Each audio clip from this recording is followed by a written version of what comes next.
Bom dia, bom dia! Que legal! Mais uma manhã, início de mês e início de semana. Gente, como é que tá aí onde vocês estão? Nossa, aqui tá muito frio e eu sou uma pessoa que não gosta do frio, não gosto mesmo, gente. Mas eu aceito, porque dói menos, né? Hoje na nossa live, então bom dia pra quem tá entrando, muito bom dia. Hoje na nossa live eu vou trazer o que a gente precisa desenvolver de verdade para poder revisar um texto. Vocês sabem me dizer o que a gente precisa enquanto profissional revisor? Nós temos revisores aqui, né? Comentem aqui para mim se vocês são revisores de texto. Porque esse conteúdo, gente, foi feito para quem é revisor textual, sim. Porque durante essas semanas, principalmente nessa que eu tô muito ativa lá no LinkedIn também, eu tenho recebido muitas mensagens das pessoas me dizendo assim: Fida, é muito lindo o que tu fala na prática, né? De que revisar a gente aprende na prática. Só que isso infelizmente não acontece, porque hoje as pessoas buscam por profissionais que já tenham experiência, que já tenham uma bagagem. Mas o que eu quero desconstruir nessas pessoas, principalmente, é a ideia de que a gente só consegue ter prática na revisão textual a partir de trabalhos formais. E não é, gente, não é, porque eu mesma sou prova disso, né? Eu comecei a revisar texto lá na graduação, lá no início, quando eu comecei a fazer trabalho voluntário. Eu sou muito, aproveitando que nós estamos aí no mês de junho, né, que é o mês do voluntariado, eu sou uma pessoa que gosto muito de trabalho voluntário, porque eu me desenvolvi com trabalho voluntário. Então, enquanto eu estava lá, criando as atividades, elaborando, ajudando os meus colegas nas atividades, eu estava aprendendo, eu estava me desenvolvendo. E nessas atividades de voluntariado, nós tínhamos produções de ata durante as reuniões, nós tínhamos produções de relatório, documentos oficiais, né, que a gente mandava para outros núcleos de voluntariados, apresentação de atividade, apresentação de campanha. E em todos esses, eles demandam profissionalismo. E eu sempre me colocava à disposição para revisar todas as atas, e eu revisava, a gente revisava os relatórios, revisava certificado, revisava documentos oficiais, revisava projetos de campanha, e isso foi me dando sim uma bagagem sem dúvida, assim, o que até agora reflete muito no meu trabalho. O senso de responsabilidade e compromisso com uma linguagem de qualidade, de ter ali um texto que não precisa ser escrito difícil, mas que precisa pelo menos ser claro, comunicar aquilo que ele precisa, né? Por isso que pra mim, gente, eu defendo muito, não é apenas por trabalhos formais que você vai conseguir ter ali adquirir experiência, adquirir habilidades, mas principalmente por trabalhos que não são remunerados, por exemplo, que você precisa ter, de certa forma, né, dedicar, ter a mesma dedicação, o mesmo compromisso, a mesma responsabilidade com a qualidade quanto um trabalho que não é formal.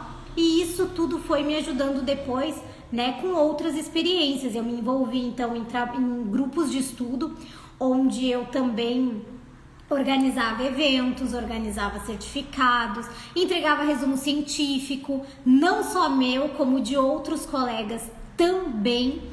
E a revisão, né, digamos assim, a leitura desses resumos científicos, por mais que fossem da mesma área que eu trabalhava, me ajudaram a comunicar com mais qualidade os meus trabalhos, porque eu via esses, digamos assim, não problemas, né, gente, mas eu entendi ali, né, onde estava confuso, onde precisava de uma coesão, onde eu precisava trabalhar melhor a linguagem, e isso depois se refletia na minha escrita.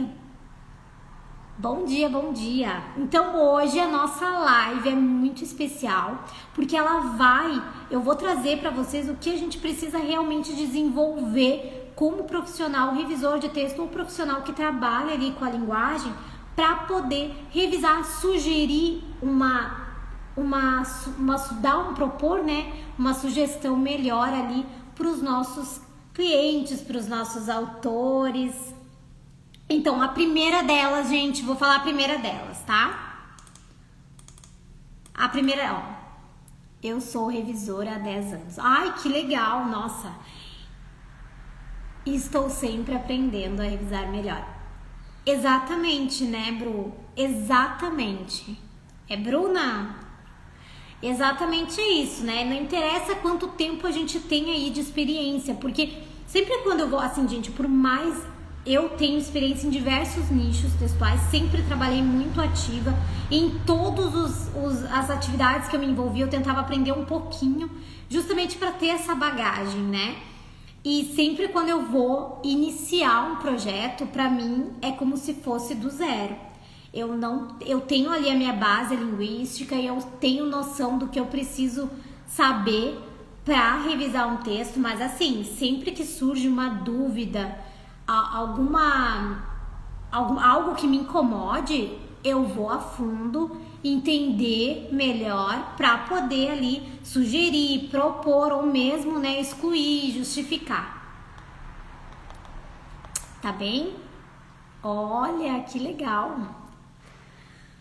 Então, primeira coisa que a gente precisa saber, gente, é noção de língua, tá? A noção de língua, ela é a base, é a nossa ferramenta de trabalho. Então, questões de pontuação, saber, né, quando a gente pode finalizar uma frase, quando a gente pode colocar um ponto final, quando a gente coloca a vírgula e principalmente quando a gente não coloca a vírgula.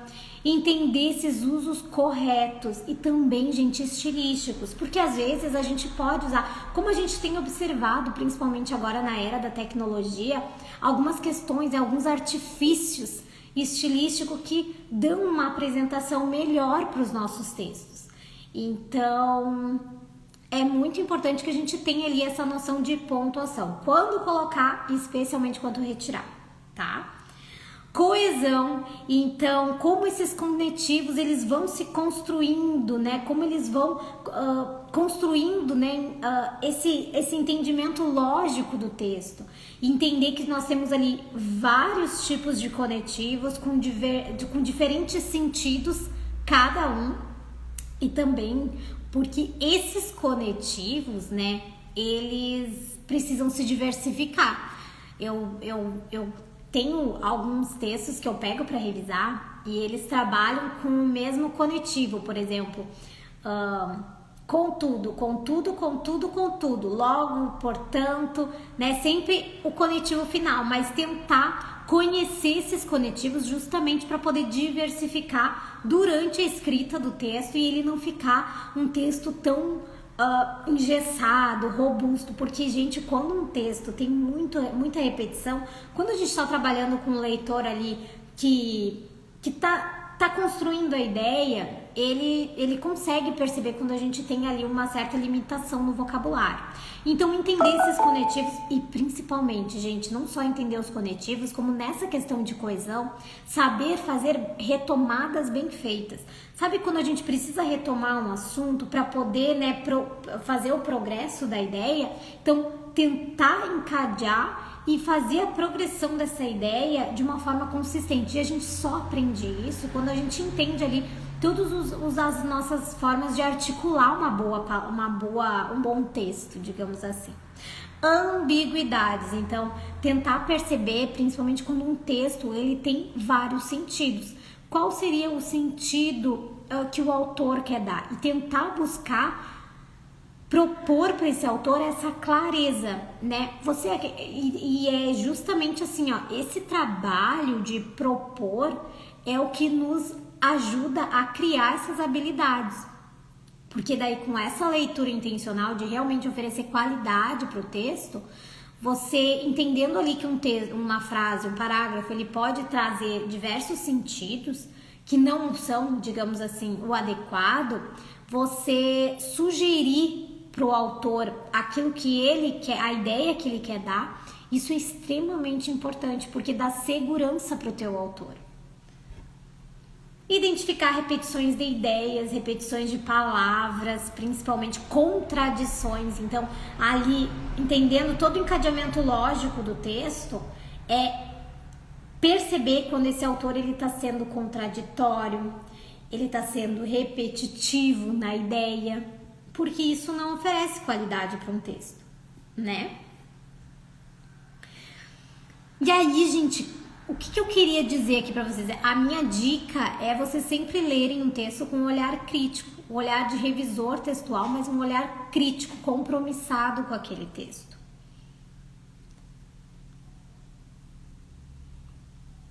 Bom dia, Ju, bom dia para quem tá chegando. Segundo ponto, então, que um revisor textual ele precisa desenvolver para entregar um texto melhor é vontade real de aprender. Então, quem revisa texto, gente, precisa estar sempre aprendendo. Aprendendo uma nova linguagem, aprendendo, lendo sobre outros gêneros, né? Hoje a gente sempre diz que tem vários gêneros, mas dentro desses gêneros tem outros pequenos gêneros. Então, entender, não de forma isolada, como um romance é construído, como uma crônica é construída, mas principalmente quando você revisar um texto, entender sobre tudo isso e tentar trazer para o texto aquilo que mais se adequa para ele, né? Para ele entregar realmente um propósito comunicativo ali adequado para aquele gênero. Então, tem assim... Tem alguns textos que eles defendem muito que o revisor textual ele precisa se especializar num tipo de gênero, né? E eu digo assim, que eu não acho que a gente precisa se especializar num tipo de gênero, porque o que nos diferencia, de certa forma, é a gente conseguir entregar um texto com aquele propósito que ele está se adequando. Porque, por exemplo, às vezes a gente pega um TCC para revisar da literatura, que ele tem mais literário ali, mas ele também tem a parte científica. Então, como é que a gente revisa? A gente precisa entender, né, de certa forma, ter ali um bom senso, digamos assim, para identificar quando a gente precisa agir com uma linguagem técnica e quando a gente precisa respeitar ali o tom literário daquele texto. As normas da ABNT também são importantes, né, serem adequadas ali desde o início. Então, tudo isso faz com que o revisor ele não tenha que saber apenas sobre um tipo de gênero e se especializar, mas ele entender, né, a forma mais adequada dele atuar naquele texto. E a gente só consegue ter esse digamos assim, essa decisão, né, a melhor decisão, quando a gente conhece sobre todos os gêneros e consegue pontuar ali aquele que melhor se adequa naquele tipo específico. Então, uma das coisas que eu gosto muito, gente, é de ler manuais de revisão oficial. Sabe? Por exemplo, como o da Presidência da República. Vocês já leram? É um manual que ele é muito acessível e que ele te explica ali, todas as questões de padronização da língua. Então, isso te dá uma boa base linguística. Então, manuais de redação, comparar versões quando você revisou, por exemplo, um texto que você revisou um ano atrás. Vocês já fizeram essa comparação de como ele ficou e de como, por exemplo, assim, nem precisa ser de um ano atrás, gente. Peguem uma revisão que você fez e entregou. Vocês não fazem 2 leituras? Eu faço 2 leituras. Então, por exemplo, na sexta-feira eu entreguei uma versão de um texto e hoje eu recebi essa versão do texto. E eu consigo comparar ali certinho tudo que foi mudado e o que eu não ajustei. E nessa segunda leitura eu consegui prestar atenção principalmente na forma que a linguagem estava sendo apresentada. E isso me deu uma visão melhor para propor, para ajustar outras adequações, né? Ali na primeira leitura eu estava muito preocupada em relação à pontuação, à coesão, a como o texto estava sendo apresentado. E hoje eu estou mais preocupada na questão estilística, de como esse texto ele está sendo lido pelo autor. Como esse texto está claro, se ele está, né, no tom que a autora quis dar. A autora tem um tom mais sensível, então se eu trabalhei, né, dentro desse tom dela. Anotar as dúvidas, então revisores precisam anotar dúvidas. Tem dúvida? Busca por um professor que possa resolver as tuas dúvidas ou por outro colega que seja, né, que tenha mais experiência do que você. Esteja em grupos, né, onde você consegue conversar sobre a profissão, conhecer outros materiais. Essa semana mesmo eu compartilhei com vocês um vídeo, né, sobre um artigo de um blog em inglês. E uma das questões ali era você estar sempre em rede, né, em grupos. Mas a gente sempre busca entender, por exemplo, né, quando a gente começa lá na faculdade, muita gente diz assim, a gente não tem muitos livros sobre revisão textual para entender sobre como a profissão funciona e o que a gente precisa saber de verdade. Realmente a gente não tem, mas se você for ali no Google, tem muitos artigos, dissertações, teses que trabalham sobre a profissão revisar um texto, que trabalham tudo que a gente precisa saber para revisar um texto. Então, pode ser que em livros que a gente está mais acostumado a ler, a gente não tenha ali muito embasamento teórico, apesar de eu não defender muito essa linha, tá, gente? Mas hoje na academia tem muita produção do conhecimento em relação à profissão, em relação à postura do profissional. Semana passada a gente discutiu ali alguns discursos que envolvem a profissão de um revisor e ao mesmo tempo acabam digamos assim, se refletindo muito no nosso comportamento profissional. Então a gente tentou ali desconstruir essa ideia justamente para ser um profissional melhor, para aprender mais. E eu vejo isso muito na nossa profissão, né? Profissionais, revisores que ainda têm um certo...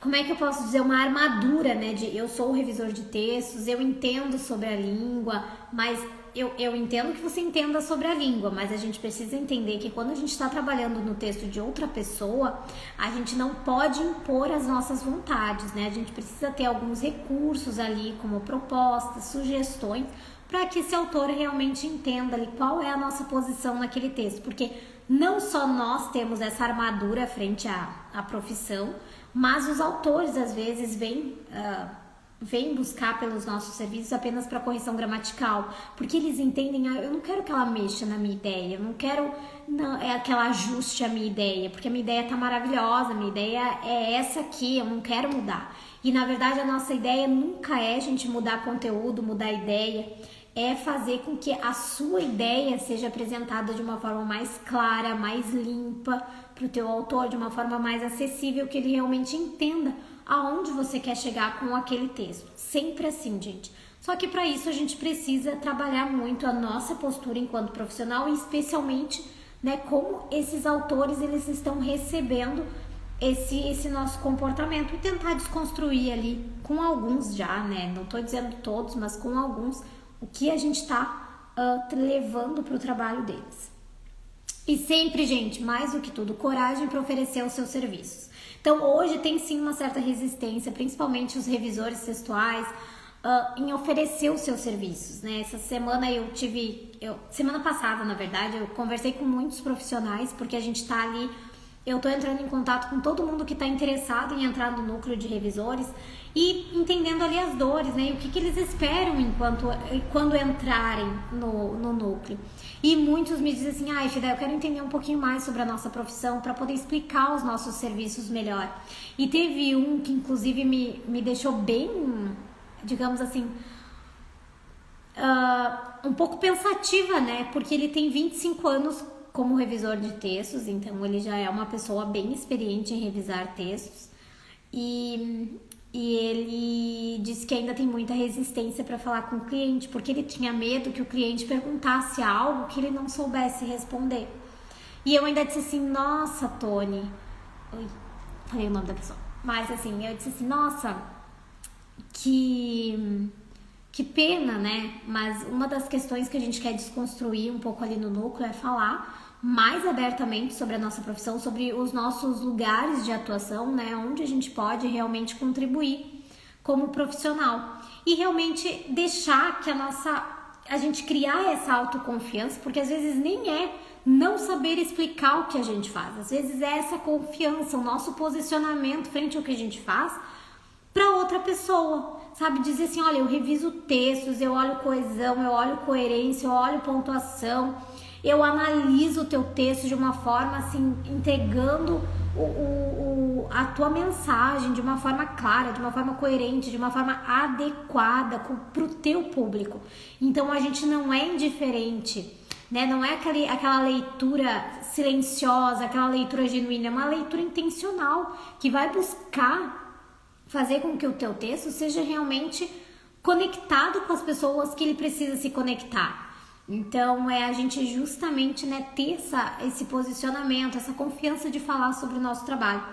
Então, eu sempre digo, coragem de oferecer o seu trabalho, né? Como revisora de textos, eu tinha um pouco de resistência lá no início da faculdade, porque já tem tantos revisores se formando, eu vou ser mais uma na fila do pão, será que é isso que eu quero fazer? E ao mesmo tempo, para quem a gente oferece esse trabalho? A gente que está iniciando ali, eu vou ser revisora acadêmica, então eu tenho só o público acadêmico para mostrar o meu trabalho, para oferecer o meu trabalho. Para quem mais eu posso oferecer? Então, vim na internet falar sobre o teu trabalho para que outros autores conheçam o que você faz. Porque como é que alguém vai saber o que você faz se você não vem aqui mostrar para essas pessoas?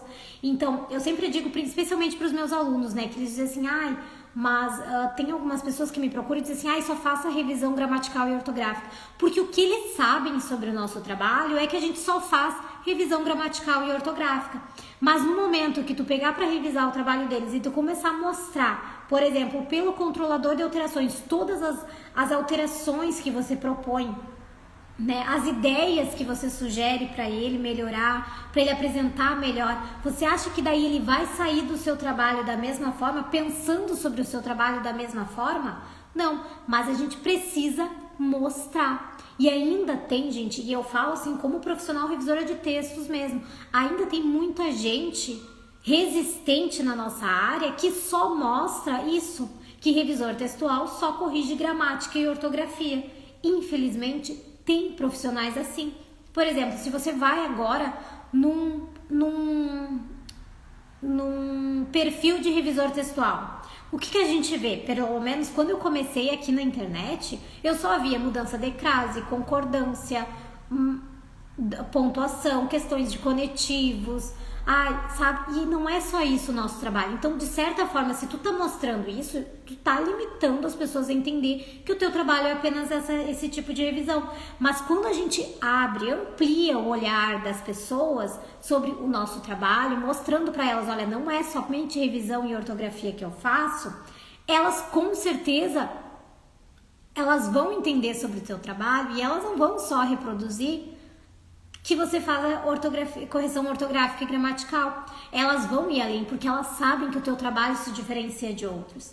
Eu, pelo menos hoje, eu tenho clientes que são indicados por outros clientes que já trabalharam comigo, que dizem, ela não fica nessa superfície, ela se aprofunda sobre o teu texto, ela vai escolher as palavras mais adequadas para te sugerir, para te apresentar melhor a tua mensagem.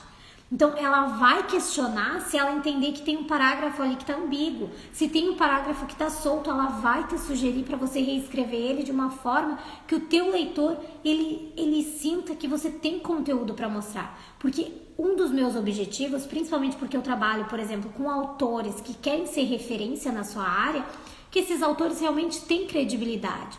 E a credibilidade deles começa na linguagem, o tratamento que eles dão para a linguagem deles, a melhor forma deles apresentar a ideia que eles têm. Então, como eu tenho esse propósito, né, essa intenção, eu preciso ir muito além de correção gramatical, ortográfica, coesão ou sugestão de conectivos melhores. Eu preciso trabalhar a linguagem dessas pessoas de uma forma diferente. Só que isso acontece, gente, quando a gente mostra sobre o nosso trabalho, quando a gente demonstra ali como o nosso trabalho funciona. Tá, daí como que eu faço isso? Gente, trabalhem no ambiente controlado. Mostrem para os autores de vocês, a partir do ambiente controlado, todas as mudanças, todas as alterações que vocês estão promovendo. E principalmente justifiquem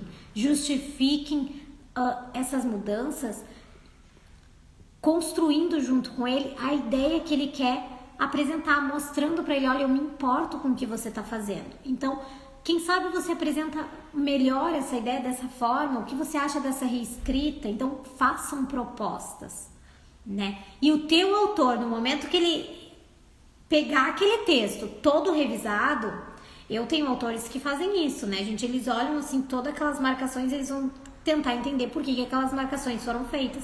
Então não é só as marcações, exclui, apaga, recua, tira, coloca, não. É tu explicar, tu ir envolvendo o teu autor nessas mudanças que você fez até ele chegar no final e entender que você realmente fez a diferença naquela leitura. Tá fazendo sentido para vocês? Quem tá começando na revisão de textos, me conta aqui. Vocês não acham que isso faz diferença, gente? Eu sou revisora, mas eu também busco trabalhos de outros revisores. Então, volta e meia eu tô pedindo para colegas lerem os meus textos, lerem as minhas postagens, para entender se a minha mensagem realmente está clara. Porque, às vezes, enquanto revisor, a gente escreve bem, a gente sabe os maiores erros de autores aí, né? E a gente vai tentar melhorar isso no nosso trabalho. Só que surgem outros problemas, né? Ninguém tá livre de erros, por melhor profissional que você seja. E eu sou uma pessoa, gente, que eu sou bem chata com a linguagem. Então, quando eu vou entregar o meu texto, eu sempre passo, né, aquela leitura do afastamento. Eu entro de uma forma diferente na leitura, né, mais analítica mesmo, para entender o que eu escrevi e se o que eu escrevi realmente tá claro para as pessoas. Mas o leitor que não tá envolvido com a minha ideia, ele, enquanto, né, um leitor comum, ele vai buscar entender ali o que a gente está falando, propor melhor a nossa ideia, dar outras sugestões. Então, eu sempre gosto, gente, de buscar por um profissional que faça diferença no meu texto. Certo, gente? Quem tá aqui? Eu quero que vocês me digam como vocês começaram a revisar textos. Faz sentido para vocês o que eu trouxe? Me contem aqui. Eu quero que vocês me digam como vocês começaram a revisar textos. Participei de um projeto de extensão e me ofereceram essa função. Eu também. E mesmo quando não me ofereciam, eu ia lá e me colocava, porque eu queria aprender a revisar. Eu adoro essas pessoas proativas, né? Porque eu sempre digo que experiência não vai cair no teu colo. Você precisa ir em busca de atividades, experiências que vão realmente te tirar dessa zona de conforto e te mostrar, olha, você pode agir dessa forma, né? E outra coisa que puxa aqui o gatilho é que nessas experiências, de certa forma voluntárias, né, que não são remuneradas, você te coloca na posição de errar. E, gente, errar é bom. Errar é bom porque daí você acerta mais rápido. Então, logo lá no início que eu fazia trabalhos voluntários, que eu corrigia a ata, que eu errava muito. Só que foram esses erros que me disseram assim, ó, não vai por esse caminho, vai pelo outro, o outro é mais correto, o outro é melhor. Só que eu só percebia isso depois de ter aquela experiência, né, de errar. E as pessoas que estavam ali, né, me mostravam isso. Olha, Fidá, né, por exemplo, eu fazia alguma proposta, né, na ata e eles diziam, não, Fidá, a ata não pode ser assim, a gente precisa ter essa linguagem direta, né, porque enquanto revisor, especialmente iniciando, a gente quer fazer aquele trabalho bem corrigido, bem argumentado, e às vezes a ata ele tem um propósito de ser direto. Então, por isso que o propósito argumentativo, tu entender o contexto do que você está trabalhando, te ajuda na hora da revisão textual. Certo, gente? Comecei revisando trabalhos de colegas. Melhor forma também, né?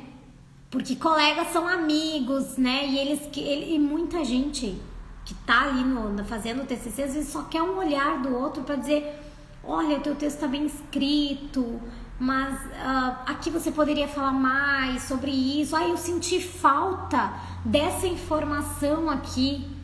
Então, tudo isso são recursos, são formas da gente ir melhorando a nossa prática como revisor e como autor também.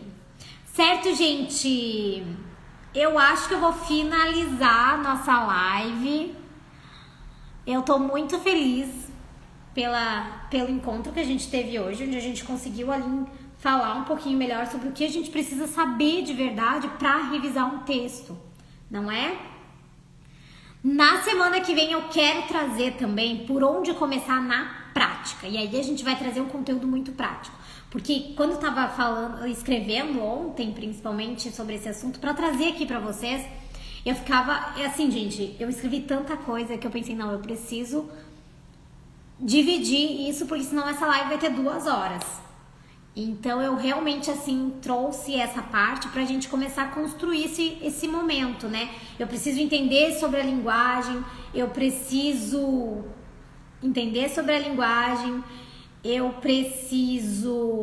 ter vontade real de aprender, porque assim, gente, linguagem é vivo. O tempo todo ela tá mudando, ela tá criando artifícios de se comunicar melhor, de se tornar mais acessível.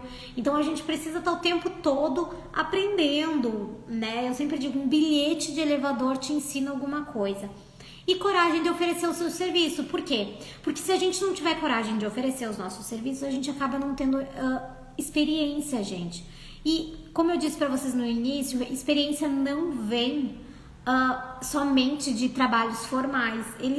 E você aprende muito mais quando você está trabalhando com trabalhos voluntários, em atividades com outros colegas, porque você precisa saber se comunicar com outras pessoas, principalmente em grupos, né? Tanto na forma escrita quanto na verbal. Certo, gente? Não verbal. Certo, gente? Nossos gestos também comunicam. Então, vou encerrar nossa live. Muito obrigada para quem esteve aqui. Tô muito feliz e até na próxima semana.